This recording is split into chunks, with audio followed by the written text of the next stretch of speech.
Vivekananda अकॅडमीच्या principal सुमेधाताई Desai यांना मी विनंती करीन की त्यांनी स्टेजवर स्थानापन्न व्हावे. तसेच विवेकानंद अकॅडमीचे माझ्या मते सर्वेसर्वा डॉक्टर बापू देसाई यांनाही मी विनंती करीन की त्यांनी पण स्थानापन्न व्हावे. आजच्या आपल्या कार्यक्रमाचे चीफ गेस्ट प्रमुख पाहुणे रोटेरियन असिस्टंट गव्हर्नर आनंद घाटे यांना मी योगेशला विनंती करीन की त्यांना एस्कॉर्ट करावे.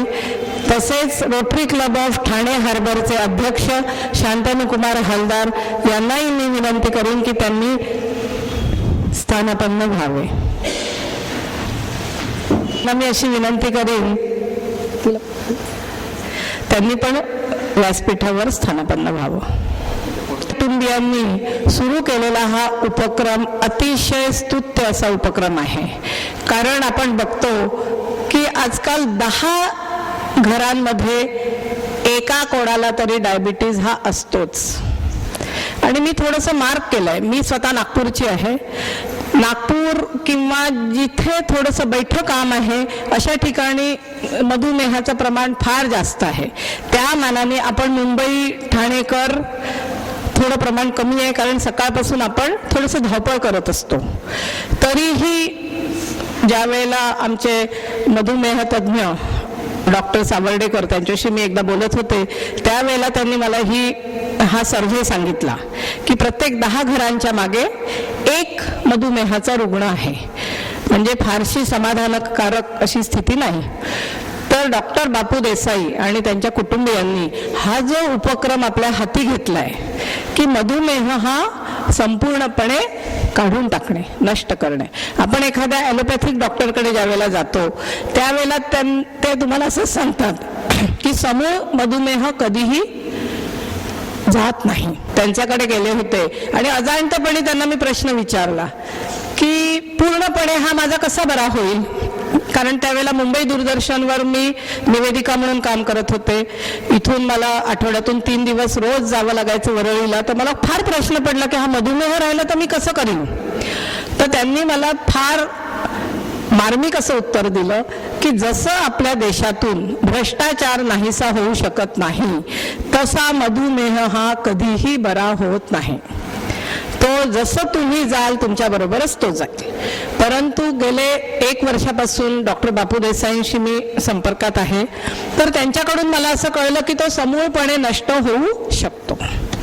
अतिशय मला आनंद झाला. मधुमेहीसाठी याच्यापेक्षा जास्त कोणती आश्चर्यजनक बाब असेल.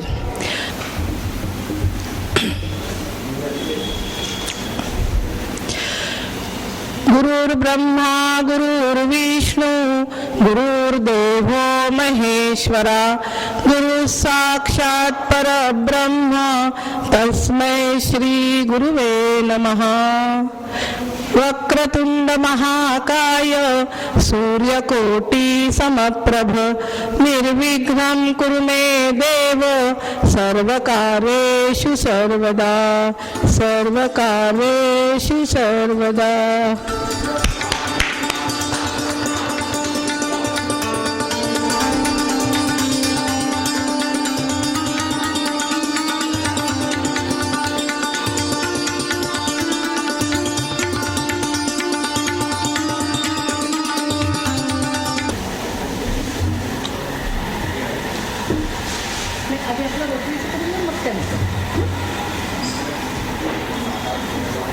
एक 10 मिनिटं चालेल.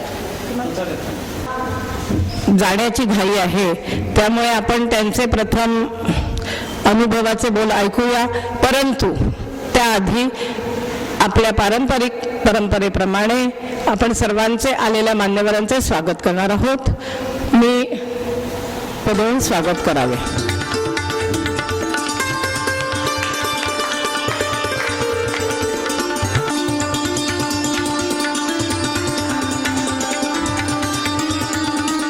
विवेकानंद अकॅडमीच्या प्राचार्या सौ सुमेधा देसाई यांचेही मी स्वागत करेन.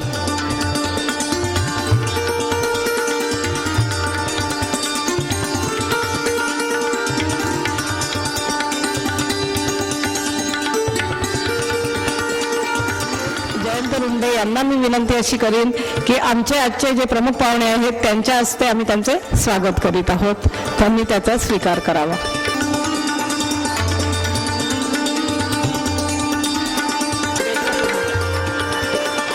तसंच आमचे रोटेरियन, अतिशय उत्साही रोटेरियन योगेश राज्याध्यक्ष यांचंही आपल्या कार्यक्रमात आनंदजींना मी म्हणेन की तुम्ही स्वागत करा. डॉक्टर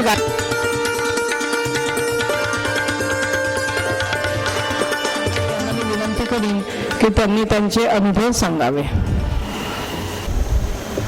नमस्कार.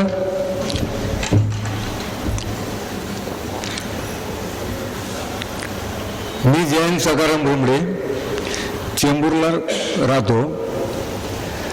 MTNL काम करत होतो. नोव्हेंबरला माझी रिटायरमेंट झाली. आता दरवर्षी नवीन वर्ष चालू झालं की काही ना काहीतरी संकल्प करायचा असतो. 2014ला जानेवारीच्या सुरुवातीला संकल्प केला की मी साखर खाणार नाही. साखर खात होतो, डायबिटीस होता मला, गोड पदार्थ खायचो. त्यातल्या त्यात संकल्प केला की अजिबात लक्ष द्यायचं नाही. त्याला कारण काय होतं, जवळजवळ 2002 पासून मला मधुमेह होता आणि सुरुवातीला मी कोरफडाचा रस प्यायचो. जवळजवळ 2-3 वर्ष कोरफडाचा रस प्यायलो. त्याच्यानंतर थोडीशी साखर कमी वाटली म्हणून बंद केला. त्यानंतर मेथीचा मी प्रयोग केला. मेथीचे दाणे रात्री भिजत टाकून ते प्यायचं, पाणी प्यायचो, त्या दाणे खायचो. परंतु हे सगळं करता करता लक्षात आलं की कमी झालेली साखर ही कायमची निघत नाही आहे. परत 2-4 महिन्यांनी ती वाढली जाते. 2014च्या जानेवारीच्या अंकामध्ये मी यांचा लेख वाचला की 65 दिवसामध्ये मधुमेह नियंत्रणामध्ये आणणार.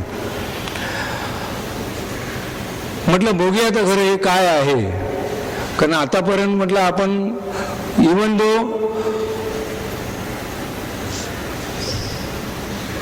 सगळे औषधं करून नियंत्रणामध्ये येत नाही आहे. मध्ये मध्ये वाढतोय, 2-4 महिन्यांनी वाढतोय. आणि बघूया आता खरं काय आहे. मी, मिसेस आणि माझा धाकटा मुलगा आम्ही तिघेही यांच्या इथे गेलो अकॅडमीमध्ये. त्यांच्याकडून ते समजून घेतलं की त्यांची थेरपी काय आहे. की ताक पिऊन राहायचं, पाव लिटरपासून सुरुवात करायची की दर दिवशी पाव लिटर वाढवत नेऊन ते 6 लिटरपर्यंत पोचणार.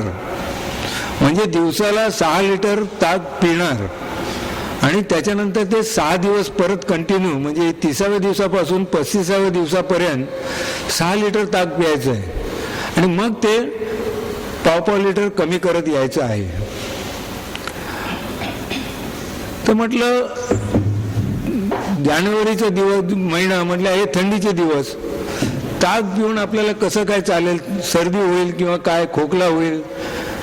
पण हे सांगतायत समोरून, खात्री देत आहेत. तर म्हटलं सुरुवात तर करूया.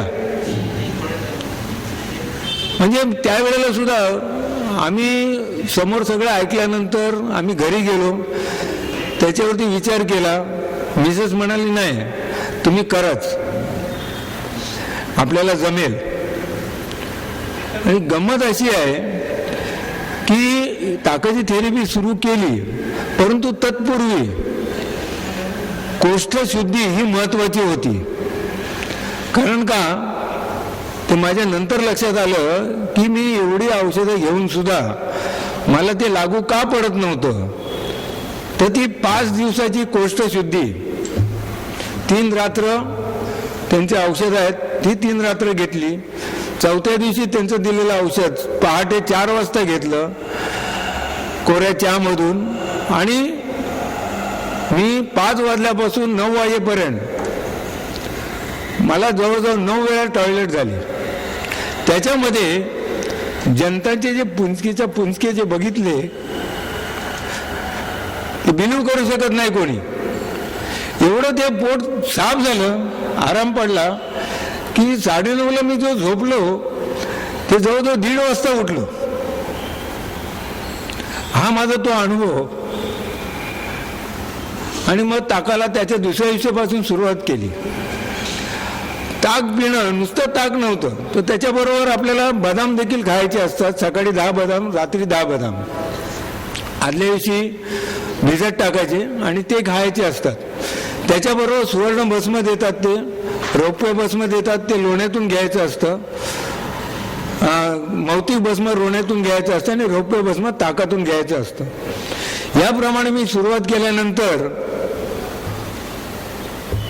माझ्या ॲलोपॅथीच्या गोळ्या चालू होत्या. त्या गोळ्या सुद्धा पहिल्या 15 दिवसानंतर बंद झाल्या. त्याच ताक आहेत. त्याच्यानंतर आतापर्यंत ॲलोपॅथीची कुठलीही गोळी नाही. आणि तो जो कोर्स 65 दिवसामध्ये जो केला गेला त्याच्यामध्ये माझी साखर 65व्या दिवशी 94 ते 110 होती. इथपर्यंत माझी साखर उतरली होती. आणि फेब्रुवारी महिना संपला, मार्च महिना संपला. मी एप्रिल महिन्यामध्ये गावी गेल्यानंतर आंबे फणस सगळं खाल्ले जे मी खात नव्हतो. ठीक आहे, पण नंतर कंट्रोल ठेवणं आपल्या हातात आहे. आणि त्याप्रमाणे मी कंट्रोल ठेवत गेलो. यांची जी औषधं जी मला लागू पडली ती त्यांनी चॅलेंज दिल्याप्रमाणे काढून टाकणार तुमचा डायबिटीस, त्याप्रमाणे पुढे गेलो. त्याला कारण मी एक सांगतो. चॅलेंज म्हणजे कसं की आपल्या शरीरामध्ये 3 प्रकारच्या नाड्यांची माणसं दिसतात. आद्यनाडी, मध्यनाडी आणि अंत्यनाडी. मी त्यांना तेच बोललो की बाकीच्या 2 नाड्यांना ठीक आहे, परंतु अंत्यनाडी हा डायबिटीस आहे का, तर कफ प्रवृत्ती असते. आणि ज्याची कफ प्रवृत्ती आहे त्याला डायबिटीस आहे. त्याला मी म्हटलं माझं नाही काढू शकत, कारण मी अंत्यनाडीचा माणूस आहे. माझ्या मिसेसला किंवा मुलाला तुम्ही काढू शकता. हे पण मी त्यांच्याबरोबर म्हणजे बोललं गेलं. त्याच्यावरती मी त्यांना उहापोह केला. तर म्हणाल नाही, तुमचा डायबिटीस मी काढून दाखवतो. तर अशा तऱ्हेने ह्याच्यातून मी आता मुक्त झालेलो आहे. जे काही औषधं ते आम्हाला दिली, चूर्ण दिलं, ते चूर्ण आम्हाला कमीत कमी वर्षभर तरी त्यांनी पुरवावं ही अशी मी त्यांना विनंती करतो. कारण का, ते पहिले 65 दिवस जरी असले तरी टोटल मी 3 महिने 90 दिवस मी डाएटवरती होतो. त्याच्यानंतर मग आस्ते खायला सुरुवात केली. म्हणजेच काय, तर दलिया वगैरे सूप हे 90 दिवसापर्यंत पित होतो मी. डायरेक्ट चपाती किंवा भाकरीवरती जोर दिला नाही. जेवण हे त्याच्यानंतर चालू झालं. म्हणजे जवळजवळ 3 महिन्यानंतर जेवण चालू झालं. आणि त्याच्यानंतर आतापर्यंत म्हणजे ॲलोपॅथीच्या गोळ्या पहिल्या 15 दिवसात संपल्याच. घ्यायचा काय संबंध झाला नाही. आणि मग पुढे जाऊन मी आता जवळजवळ 6 महिने कुठलंही औषध घेत नव्हतो. नाही, फक्त त्याही प्रिकॉशन म्हणून मी त्यांची जडीबुटीचे जे आहे ते जवळ ठेवलेलं आहे. अगदीच वाटलं कुठेतरी फंक्शनला गेलोय, तिथे काय गोड खाल्लं गेलं, शक्यतो अवॉइड करायचं. कारण साखरेचे जर प्रताप जर आपण वाचले तर ते खूप भयंकर आहेत.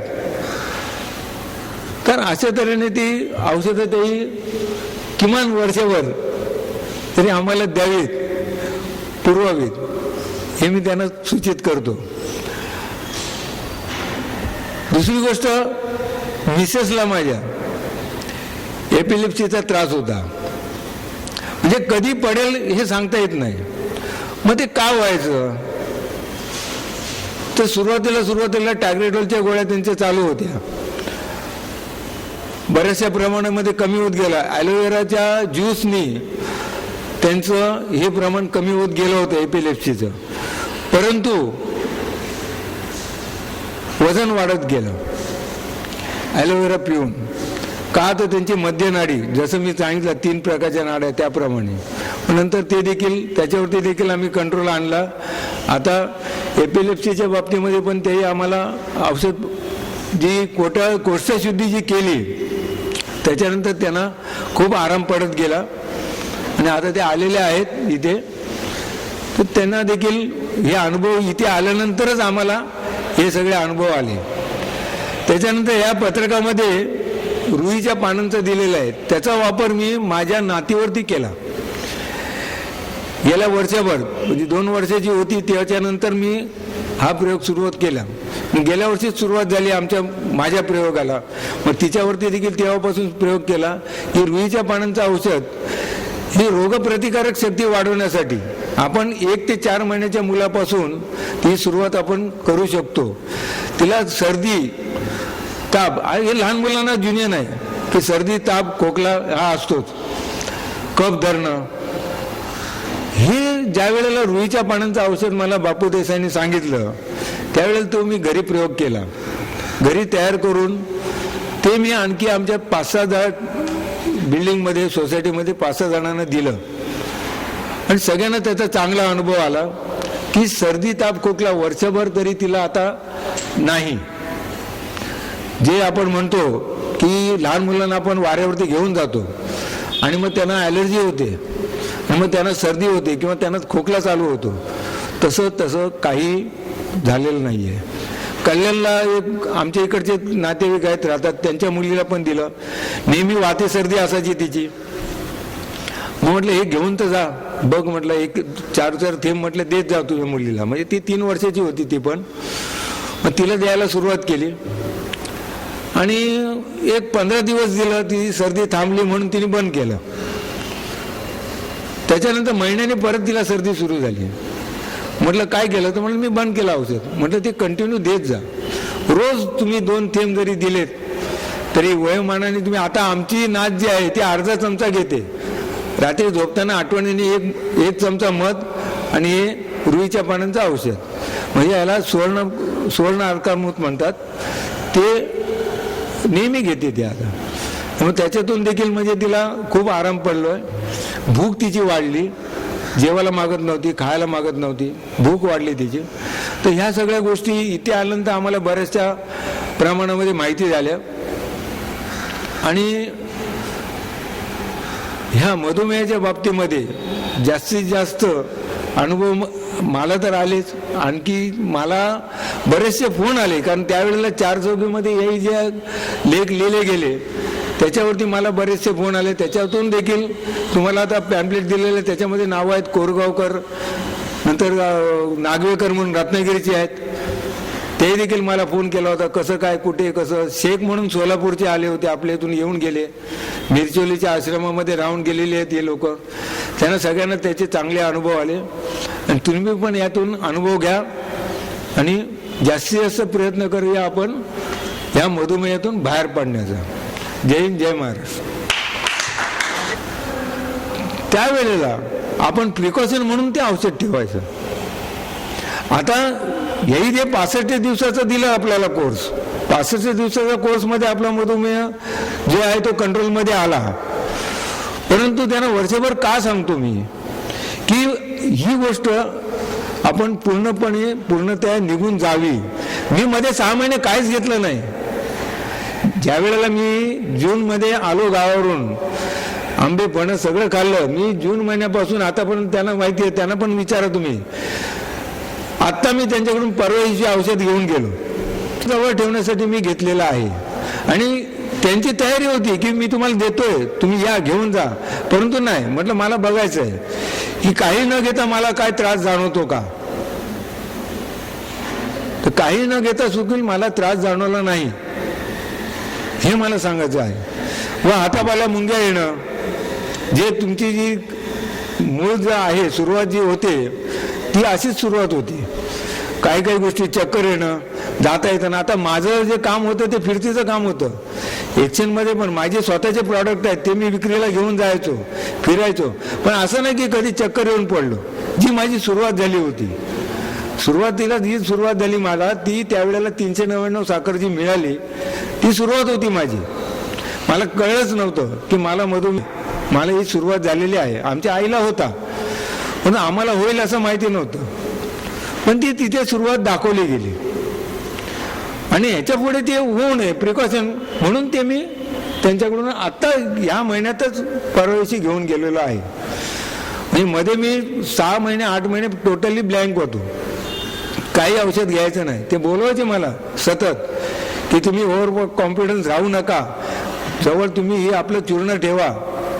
म्हटलं नाही सर, म्हटलं मी बघतो मला काय त्रास जाणवतो काय बघतो. परंतु नाही, त्यातून जे मी बाहेर पडलो तो बाहेर पडलो. पण हे प्रिकॉशन म्हणून आपल्याला सुरुवात वर्षभर घ्यायला काही हरकत नाही असं मला म्हणायचं.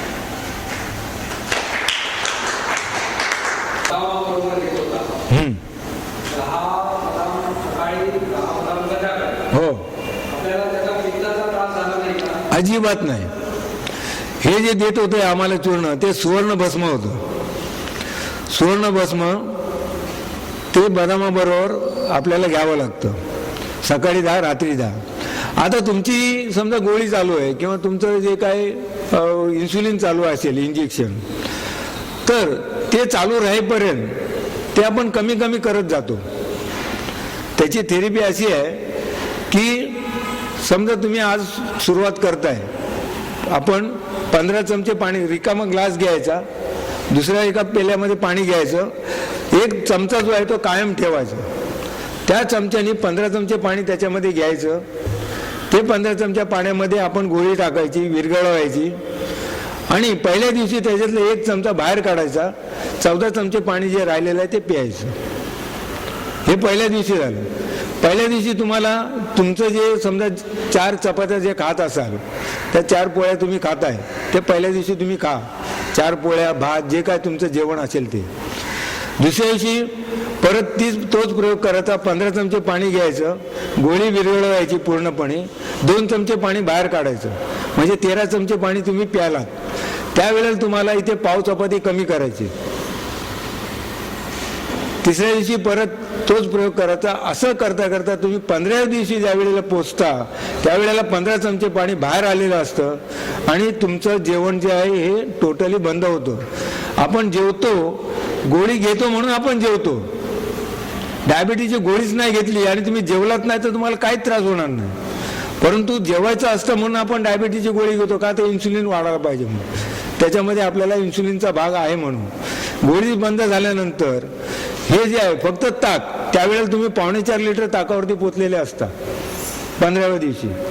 दुसऱ्या दिवशी तुम्हाला 4 लिटर ताक प्यायचं असतं आणि त्यावेळेपासून मग नंतर 6 लिटर ताकावरती पोचेपर्यंत आपण थोडं बहुत आंब्याचं इथं टोमॅटोचं सूप म्हणा, भाज्यांचं सूप म्हणा, डाळ्यांचं सूप म्हणा, हे तुम्ही त्या ताकाच्या थेरपी बरोबर आपण घेऊ शकतो. आणि तेवढंच फक्त करायचं, आपल्याला जड अन्न खायचं नाही आहे, कारण आपल्या गोळी बंद झालेली आहे टोटली. आणि इथून जी सुरुवात होते ना ती तुम्हाला अगदी 65व्या दिवसापर्यंत, जसं तुम्ही तिथे कमी करत आलात, गोळी कमी झाली, इथे ताक आता वाढत गेलेलं आहे 6 लिटरपर्यंत. 30व्या दिवसापासून 35व्या दिवसापर्यंत तुम्ही 6-6 लिटर पिताय. त्याच्यानंतर तुम्ही परत पाव लिटर कमी करत येत आहे.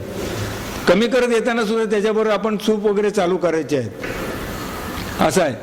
पित्ताचा त्रास होत नाही, फक्त आपले बदामामुळे हा आपल्याला त्रास होत नाही.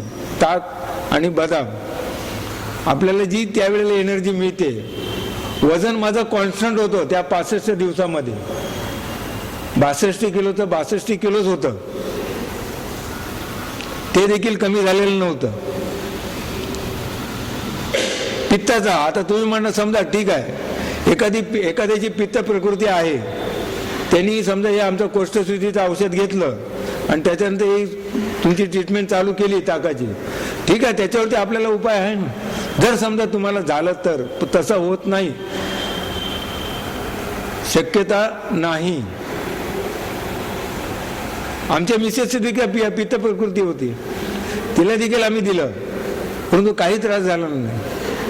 तिने देखील ते ताकाची थेरपी केली, त्रास झालेला नाहीये. मुलाला दिलं आमच्या, त्याची देखील पित्त प्रकृती होती. ठीक आहे, ते मी सांगायचं विसरलो तुम्हाला. आपल्याला काही योगाचे प्रकार बापूंनी शिकवलेले आहेत ते आम्ही करतो. ताडासन, तिर्याट ताडासन, सूर्यनमस्कार, हे 5-6 प्रकार जे आहेत ते आम्ही करतो आणि ते डेली करतो. आता तर मी नोव्हेंबरला रिटायर झालो, डिसेंबरपासून माझा प्रॉब्लेम होता, म्हटलं काय करायचं आता ते पण मी तुम्हाला सांगतो. बघा, शनिवारी माझं रिटायरमेंट झालं 29 तारखेला, 30 तारीख रविवार होता. आता 1 तारीख डिसेंबरचं चालू झालं. 1 तारखेच्या दिवशी मी कुठे गेलो नव्हतो, घरीच होतो बसलेला. परंतु दुसऱ्या दिवशी मला ते जाणवलं की नाही, 7-7:30ला मी घर सोडायचो. त्यावेळेला मी चेंबूर, आमच्या सुभाषनगरमधून चेंबूर स्टेशनपर्यंत पायी जायचो. कुर्ल्याला उतरल्यानंतर कुर्ल्याला देखील मी BKCला माझं ऑफिस होतं, ते आमचं ऑफिस वॉकेबल होतं, 15-20 मिनटं ते चालायचो. सोमवारी मी घरी बसून राहिल्या कारणाने माझे पायाला जडत्व आलं. बघा मी काय सांगतो, कारण मी रविवारी घरी होतो, सोमवारी पण मी घरी राहिलो. मंगळवारी मग हा भाग मला असं जाणवला की आपल्याला जडत्व येते आपल्याला राहून, कारण का ते नेहमीची जे रुटीन होतं चालणं ते माझं बंद झालं त्या दिवसासाठी, आणि ते जाणवलं मला. बुधवारपासून मी ज्या वेळेला मी बाहेर पडायचो त्या वेळेला मी जॉगिंग करायला सुरुवात केली. जवळजवळ 2 तास मी फेरी मारून यायचो. त्याच्यानंतर मग मला लक्षात आलं की नाही, हे आपण आपल्या वेळेप्रमाणे बाहेर पडलं पाहिजे. कारण काय, ऑफिसमध्ये आपण स्टेपिंग करतो, हे चढ उतार करतो, जेवल्यानंतर सुद्धा आपण चढ उतार करतो, आपल्याला लक्षात येत नाही. पण घरी राहिल्यानंतर काय होतं, तुम्ही जेवण केलं की तुम्ही झोपता, तिथे ती मग गडबड चालू होते. ते मग लक्षात आल्या काही गोष्टी, त्या मी अवॉइड करत गेलो या महिन्यात. हो, आसनांचा नक्कीच फायदा होतो. आसनं जी आहेत त्याचा खूपच चांगला फायदा होतो. 6 आसनं आहेत, 6 आसनं केली की त्याचा खूप चांगला फायदा होतो.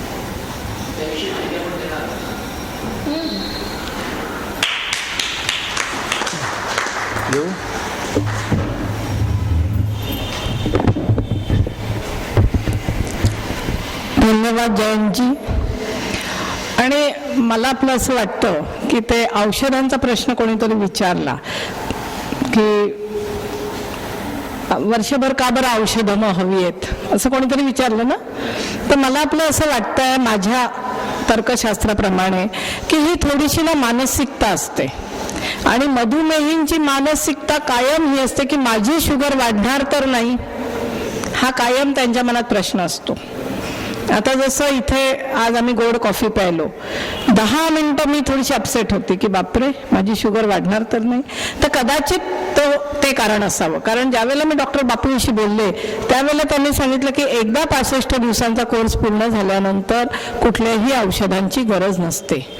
पण ही शेवटी हे ह्युमन नेचर आहे की आपल्याला भीती वाटते, आणि म्हणून ते कदाचित इनसिक्युरिटीमुळे म्हणत असतील की मला 1 वर्षभर औषधाची गरज आहे.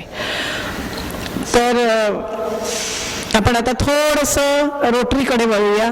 10 मिनिटं आम्ही फक्त तुमचं घेणार आहोत. आपल्या ठाण्यामध्ये 22 क्लब आहेत, रोटरी क्लब्स. आमचा Rotary club of Thane harbour, त्याचे अध्यक्ष शांतनुजी यांना मी विनंती करीन की आजचे आपले प्रमुख पाहुणे आहेत त्यांनी थोडक्यात ओळख करून द्यावी.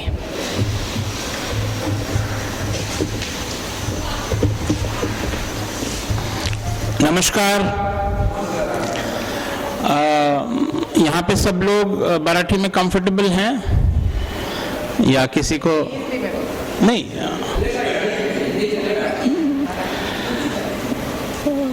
तर इथे इंग्लिश पण चालेल का? Okay. I'd like to ask how many of you here are diabetic? मी पण. But I am happy that you all have come today because diabetes, as you know, is the silent killer, and people don't pay attention to their hyperglycemia or diabetes mellitus. So it is really good that you all have come today. I from the attendance it would seem that the proportion of diabetes is much lower in society than is visible here. As far as the Rotary Club is concerned, you must be aware that we have been successful in eradicating polio from the face of India, and now India has been declared polio free, but we are still continuing with our polio campaigns. You would probably not aware, you may not be aware that the entire vaccine which is provided for the polio campaigns has been funded by Rotary International. So that funding has been so enormous, as a result of which we have been able to eradicate polio. And I'm going to suggest that we should take up diabetes also as one of the campaigns, because people don't pay attention, most of the people don't pay attention, and finally it creates complications for them.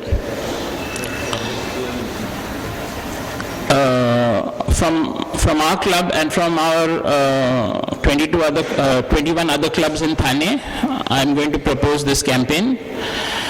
Coming to the introduction of the chief guest, he is our assistant governor in Thane and other clubs in Bhiwandi and Ulhasnagar also? Yeah, Bhiwandi. So, as the assistant governor, he has to see that these clubs are functioning properly and they are attending to the social needs of society. Rotarian Anand Ghate is an engineer and he has his own organization which is in the field of marketing of engineering solutions. So it is called Solutions Engineering. He is happily married, as we say, to Swati, and he has 2 daughters. He is very active in the field of yoga. He is a trained yoga teacher, and as you have just heard, yoga can be combined with in the cure of diabetes. So I now present to you Rotarian Anand Ghate.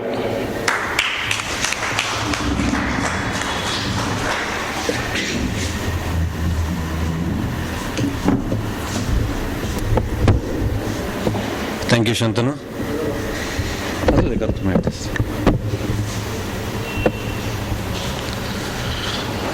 Good morning friends.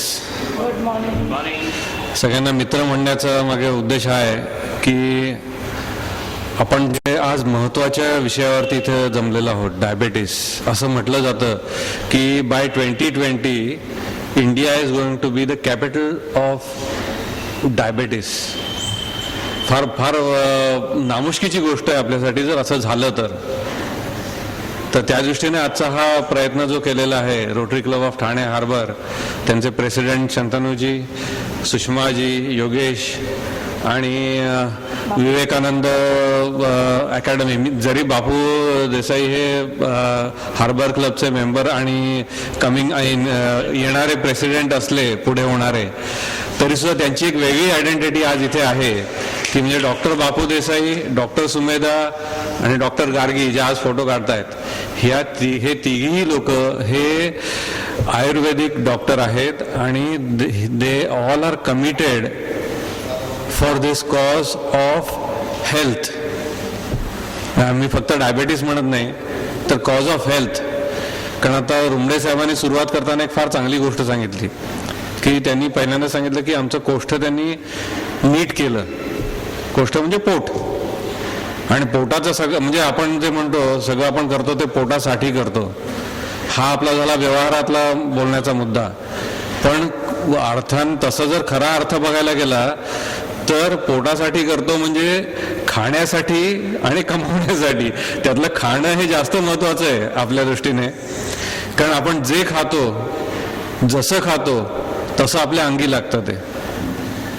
त्याच्यामुळं आयुर्वेद आपली जी संस्कृती आहे, मी आपली संस्कृती म्हणजे भारतीय संस्कृती म्हणतोय, I am not talking about any religion. आपली जी संस्कृती आहे, कारण भारतात राहणे हे भारतीय आणि भारतीय लोक यांची संस्कृती एकच आहे, तो कुठल्याही धर्माचा असला तरी.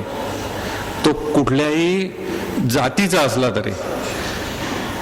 ब्राह्मण लोक नॉनव्हेज खात नाहीत, बाकीचे लोक नॉनव्हेज खातात, जैन लोक नॉनव्हेज खात नाहीत, पण यांच्यापैकी ठराविक लोकांनाच डायबेटीस होतो, ठराविक लोकांना डायबेटीस होत नाही, असं काय आहे का? असं काही नाही आहे. आता ह्याच्या बरोबर एक दुसरा असा एक मुद्दा आहे की सगळे तुम्हाला डॉक्टर लोक म्हणताना तुम्ही ऐकलं असेल की बहुतेक रोग जे आहेत ते सायकोसोमॅटिक म्हणजे मनोकायिक ज्याला मराठीमध्ये म्हणतात असे रोग असतात. म्हणजे त्याच्यामध्ये शारीरिक एलिमेंट किंवा शारीरिक एलिमेंट हे जर 60 असेल तर 40% हे त्याच्यामध्ये सायकोलॉजिकल असतं. म्हणजे आता सुषमा त्यांनी सांगितलं आपल्याला की मी कॉफी प्यायल्यानंतर मला असं वाटलं माझी शुगर वाढते का. हा एक जेव्हा मनामध्ये येऊन आपण कॉफी पितो तेव्हा ती कॉफीचा पहिला घोट घ्यायच्या अगोदर थोडी शुगर वाढलेली असते आपली की आता माझी शुगर वाढणार. शुगर वाढणार म्हटल्यानंतर जे chemical after our body is made up of some chemicals.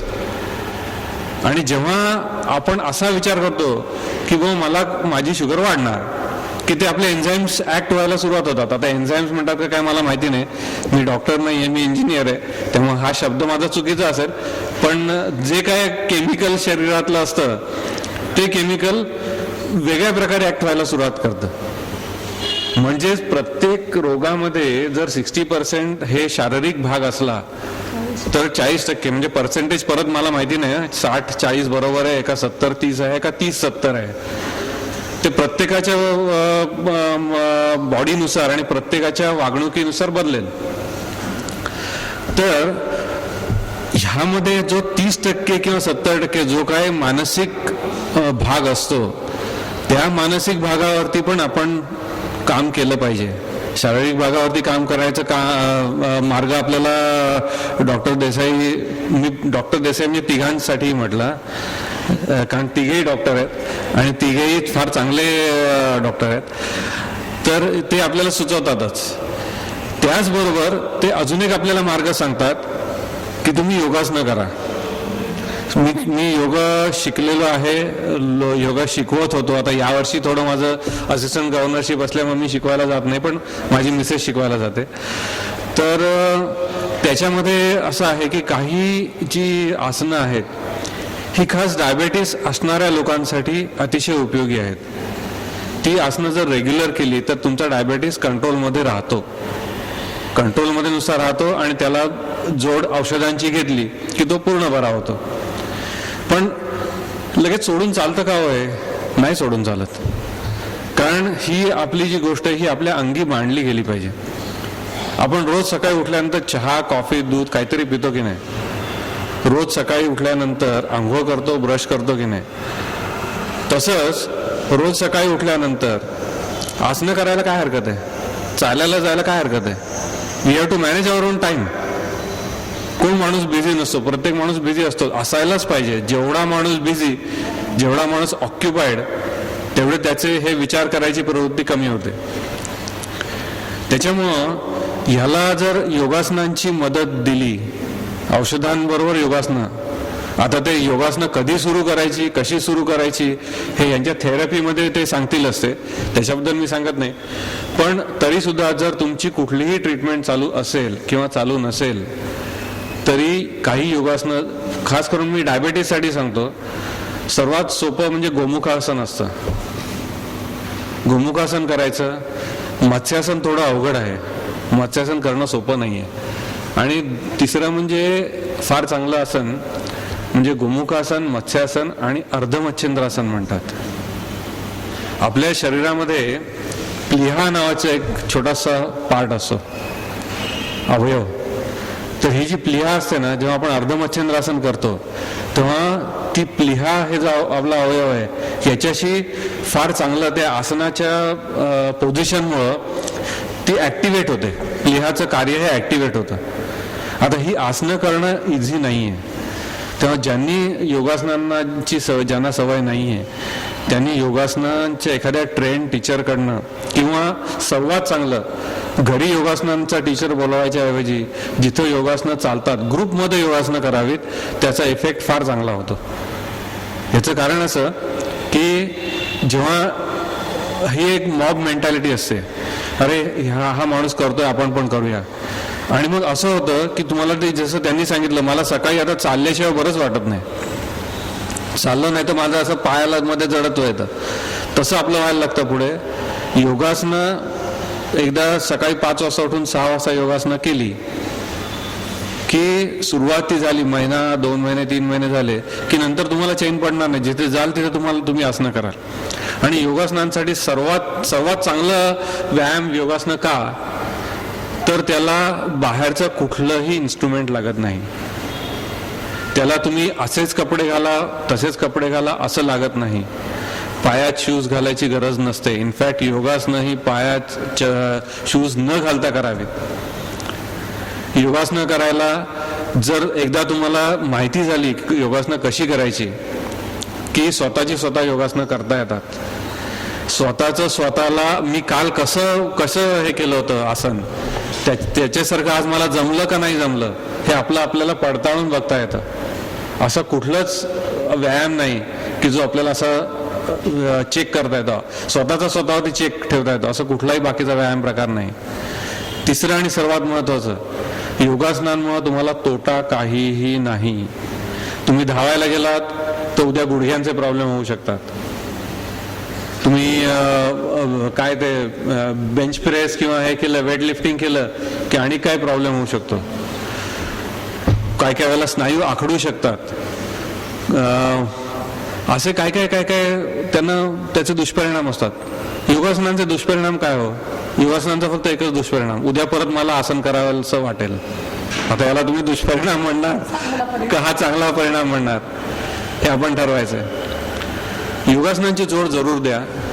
आणि दुसरं महत्वाची गोष्ट म्हणजे की आसनं का करावीत, तर आसनं करताना आपल्या मनामध्ये एक पॉझिटिव्हिटी येते. जेव्हा असं म्हणतात की गोमुखासन जे आहे ना, गोमुखासन करायला लागल्यानंतर ना सगळी मनातली मरगळ निघून जाते. योगासनांना अजून एक जोड दिली जाते, प्राणायाम जो आपण करतो ना तो. पण प्राणायाम ही गोष्ट अशी आहे की जी फक्त आणि फक्त तज्ज्ञ माणसाच्या हाताखाली 1 ते 2 महिने प्राणायाम शिकून घ्यायचा आणि त्यानंतरच प्राणायाम करायचा. कारण प्राणायाम ही गोष्ट अशी आहे की ती जर व्यवस्थित केली तर तुमचे सगळे रोग कमी व्हायला किंवा कंट्रोल व्हायला मदत होईल. पण जर प्राणायाम व्यवस्थित केला गेला नाही तर त्याचा त्रास पण होऊ शकतो. हे लक्षात घ्या. प्राणायाम ही अशी गोष्ट आहे कारण त्याच्यावर श्वासाचा त्याच्यावरती कंट्रोल असतो.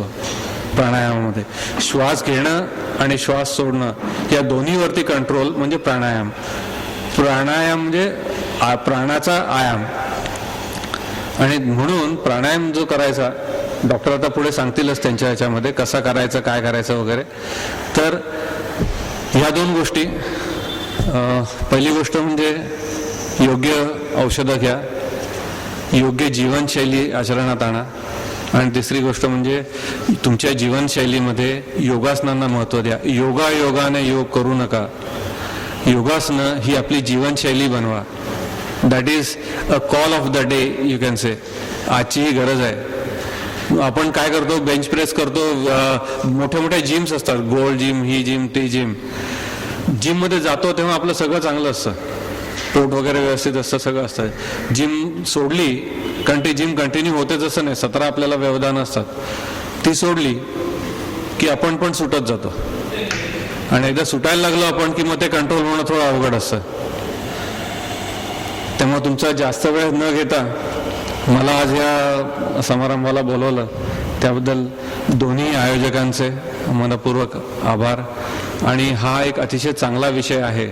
आणि आपण सगळ्यांनी मिळून आज असं ठरवूया की 2020 काय 2050 मध्ये सुद्धा आपलं कॅपिटल डायबेटिक कॅपिटल राहणार. आपलं भारत हा डायबेटिक कॅपिटल राहणार नाही, याची काळजी आपण सगळेजण घेऊया. Thank you very much.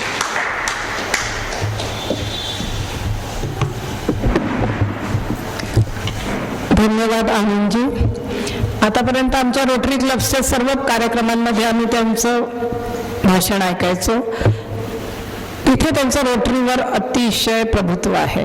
पण आज मला खूपच आनंद झाला, खूप आश्चर्य वाटलं की खरोखर योगावर देखील त्यांचं किती प्रभुत्व आहे.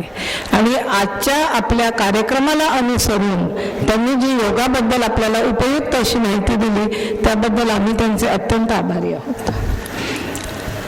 तुम्ही ना सुमेधा ताई की तुम्ही योगासनांबद्दल तर ठाण्यातले किती लोक आहेत मला माहिती नाही. ठाण्यामध्ये 3-4 संस्था फार चांगलं काम करतात योगासनामध्ये. एक इथेच आहे शिकले, योगासनाच्या दोन्ही परीक्षा दिला, योगाचार्य ही पदवी माझी आहे आणि गेले 20 वर्ष मी देखील योगासनांचे क्लासेस आयोजन करायची. परंतु आता या 4-5 वर्षात फक्त कुठेतरी घरी जाऊन शिकवण्याच्याच मी शिकवण्या करते, कारण आमच्या घरी एक कुत्रा आहे आणि माझा छोटा नातू आहे. त्यामुळे क्लासेस मी बंद केले, पण कोणी जर मला बोलवलं तर मी तिथे मार्गदर्शन करायलाही जाते आणि शिकवायलाही जाते. तर आता सुमेधाताईंना मी अशी विनंती करीन की त्या त्यांचं मनोगत व्यक्त करतील. त्यानंतर डॉक्टर बापू आपल्या सर्वांना या उपक्रमाबद्दल सांगतील. तर सुमेधाताई.